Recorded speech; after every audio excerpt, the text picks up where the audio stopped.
Bonsoir, bonsoir na peuple angolais. Nyonso partout bozali.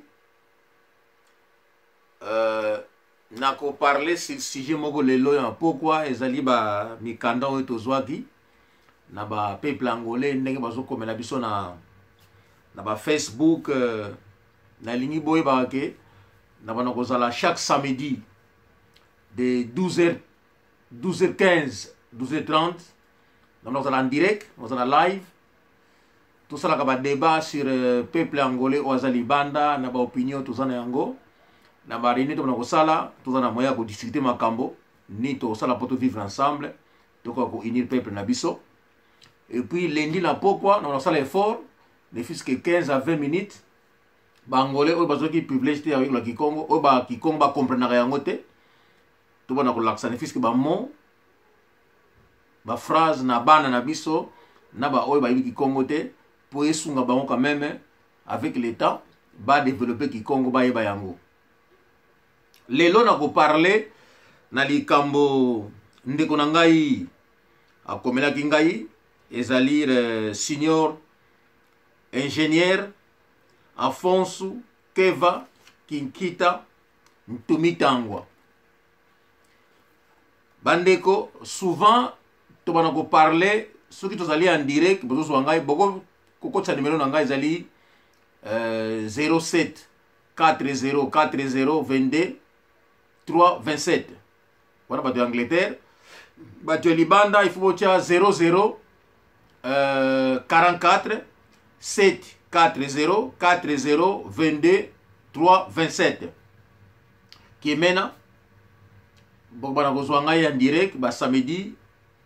Et puis ba lundi moya ko kota to za moya ko sala ba débat bandeko nazali na likamoko vraiment un peu important ingénieur Afonso Keva Kinkita Ntumitangwa akomela ki biso a parler sur comportement ya peuple congolais envers bangolais à lelo alobi nous devons faire attention parce que jalousie entre peuple congolais na peuple angolais est comme mingi. Parce que oui, il a raison. Beaucoup remarquez que non, jalousie oyo est commis makasi. Il faut être la clair. Ba angolais mingi na Angola ba komate. Ba yeba ki secret Angola te. Parce que ba langue la biso ya Angola di portugais, ba parla na biso na tanto na Congo ba lakisa ki biso ya ngote. Alors, eko sala ke lelo oyo en congolais a pu découvrir Angola parce que bazalaki ko kanisa kino biso tokina mabelete lokola tango tokina Congo tozali ko se protéger lokola ba parents so ko guider biso na ndako no to sala attention parce que zali mboka na biso te comme ça tous autres ba problème oyo ko affecter bango na biso. Alors timidité wana ko banga wana yango bazo biso no tu akina kumba na mno parce que on ne parlait pas. Tu sais que se défendre était tu pas fautif. Et yango to koli nango et tika na mutu na biso. Ba oyo ba vi chance ko kuma na Angola te. Ba kuma ko yoka soni ya ko parler Angola parce que bango pe lokola bazo ki ba solo mingi te sur l'Angola. Bazo kanisa ke no biso na mboka te. Donc tu pas to moko lokola ba lokola ba tuti moko boy bazanga mabele non. Tout ça m'a belé moko impeccable. Mais il faut que ça la faire Angola. Et lelo oyo ingénieur qui quitte Afonso qui quitte Ntumitangwa alobeli yango. Mais il a raison. Soki osali amitié na Congolais na poto oyo. Amitié yango egumi la kate. Biso bangolais to message ko sala oyebi ke biso okoteka ki kita makame belé. Donc tango yozo sala moi vini na message za moi bien mela bango ba message na bango wana te. Jalousie ko banda. Amitié na bien toujours e ko kufa. Donc eloko moko za wana na kati ezali ko kola na biso surtout ba oyo ba kendaki na ba wote na Congo ba kena Angola. Tant beaucoup de Angola, vous découvrir ma Cameroun à Congo, vous avez un échanger bino.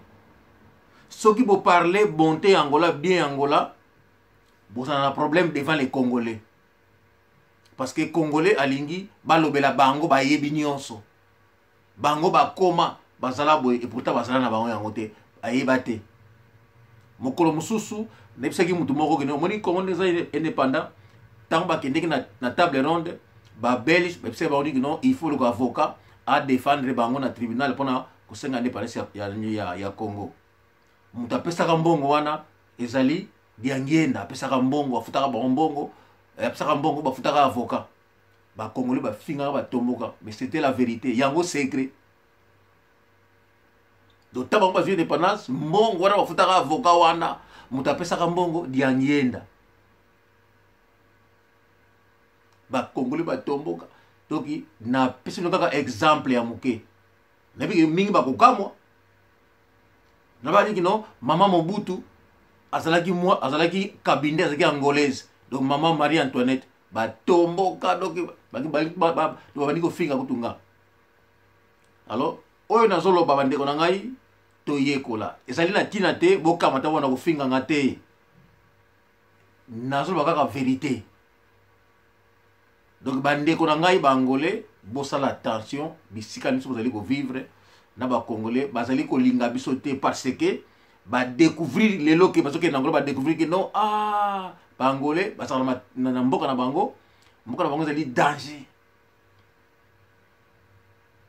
Timidité wana ya biso ba komi même ko kende na ngola kuna ko yibaka ba voiture oya kitoko doki pour ça la mitela bangolais. Alors osana kara kitoko ba monter ku ba ko bomayo ba ju voiture ba tinda nzela lufu to nzela noki. Bon donc parce que on a que non biso to li ba zo ba epite que non to ko bomba ba on surtout puis to continue na Congo to botoli yango. To sala kate parce que bazali bande ko na biso. Alors royaume Congo to botami na bolingo donc bolingo wana to lingi bango pasa na bolingo wana mais bango ba moni que non biso zali ba zoba tozali ba yuma te. Yango wana to bandi ko pesa message na bangolais partout bozala ka fier na yango il faut qu'on se prononcer que non tozali ba angolais. Tozali na écart ya comportement na bango. Mboka na biso Congo etelema te. Donc Congo aza musika na Angola. Oeteli mboka construction congolais azate. Oyo akenda Angola te ayeba yango lelo. Biso l'Angola to fera bien ce qui na kosi botu na ba Congolais oyo matela na Angola. D'ailleurs bon mona il faut ba kenya na Angola ba kenya ko matela kuna. Donc na poto okomona 80% ba matela na Congo te. So mboka na bino oyo bien ya danser boleki batu mais pour que na poto boso matela kuna te. Donc mboka wana ezali malamu te. Donc ça je vous le dis ko banda tango ya Kasavubu ti lelo. Na mboka na bango moko bazoko matela kuna te. Donc na Angola 60% ba Congolais ba mateli kuna. Mais balingi kondima biso te. Donc peuple angolais partout bozala fier. Bosala attention na amitié bosala na bango parce que jalousie est comme mingi. Bango ba yoka soni, biso yoka soni te, biso to bosaka.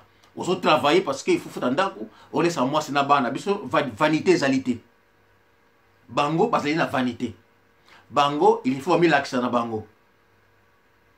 Alors yo ndako na yo ozo lia malamu. Ozo la no malamu. Wana bango balingaka yango te. Bomona kabino moko bandako mususu kutoke ne boy secret zate. Vere pa ya mai ba vere basaka na hote. Donc nazo finga te mais nazo parler ba différence na biso. Nga tango na kena Angola na koti na Angola boy. Oh. Na komi na Angola boy. Okomona ba koti mususu ke no mutu wana azali na ndako ba tol. Mais mutu na ndako ba tol na ndako na ikuna na kati na kuti na frigo. Aza na télévision. Aza na téléphone. Oh. Mais babiloko wana ezaki ba diaba na mboka msuto uta. Donc mutu wana akombolaka. Donc musala na ya oya lesa mwasi na bana na ye akombolaka na nzela na ndako na ye téléphone ezalaki. Frigo ezalaki, télévision ezala. Donc et pas ya salaka, so ka télévision ekufi ba PC télévision mususu. D'ailleurs, au Luanda, boyebi na makulusu to na mayanga compagnie zake wana ya télévision. Donc chaque mutu tata na bino asalika demande na ye ba PC réquisition na compagnie ake kuna na nyone ba na sika yaki sur le stade pour que na shikogero. OK kuna okoko sur télévision. OK na on a parlé. Na ba loge ozui frigo. On a compte à compagnie. Donc makambo na Congo et Salemate. Et ça m'a biso na Angola. Bien qu'il ma guerre bamboula tout mais l'Angola construisait toujours. Donc ils allaient réponse na ingénieur Afonso Kikita Ntumita Angwa. Message na yo ils allaient bien reçu. Ndengo lobelaki yango. Message yango peut lobele yango. Yango na lobeli message yango na peuple angolais partout bazali. Bazala fier. Tout ça na ko banga tomi batela. Tomi bake to komi na rivalité moko na ba ninga oyo to monaki ba ndeko na biso mais balingi biso souté depuis ba comprendre que non Angola et l'équipe bango ils en écart na bango. Alors jalousie wana et s'intensifier. Jalousie wana et comme lelo tina ba vie normale boye. Oza angolais mona defa ke loko na yo boye aboye ko futa yango poza angolais. Ngai nalaki na vie moko vie bokulaka. Senga na matadi nazala nga mwana kisasa te. Mais nazoke na kisasa na vandi na ngiringiri, na vandi na matete, na vandi na kisenso, na vandi na njili, na vandi na barumbu. Na barumbu to vanda na Dodoma, to vanda isika moko na Mwanza Mirage. Dodoma 7 bis. En face et puis to la personne na Mirage na Luanda, tangona ba ina progresso. Donc ils ont un rappel na bandi judo na 74 na Saint-Paul, Maître Mukuna à cette époque. Donc to vanda na Dodoma. Wana nani vieux beau-frère ya oncle. Nani akufa kutu. Asa judo na Saint-Paul, donc c'est lui. Nangiringiri Maître Pakasa Sali j'ai sali parce que ba ebité ki ngana ebio tout ça là karaté ensemble. Donc Maître Pakasa tout ça s'entraîner. André na Matadi, Maître Pakasa Nangiringiri je vous salue partout sali. Nani sous na kolo wakutu na tana ina matete mera kuluta eko zwanga blanga ke no libota tata na bino na lingite fuya kuna epa na ngai. Alors dans l'ongna matete na kepa na moi likolo ke epa wana epa ya mera kulutu. Wana na kisenso wana. Mera kulutu asalaki na en face à mera kulutu na grand moko wana bazova na wana komona ye vie bokulaka. Na yebi magarin mwana matete azoya mingi sika wana kotala dago. Na siba otanga na dago et puis abaki amis. Alpha nazo parler sur vie bokulaka. Vie wana ayaki kuma. Tango wana matete tosaki na ba vie les casse. Tosaki na ba vie mao. Mais vie wana vie bokulaka.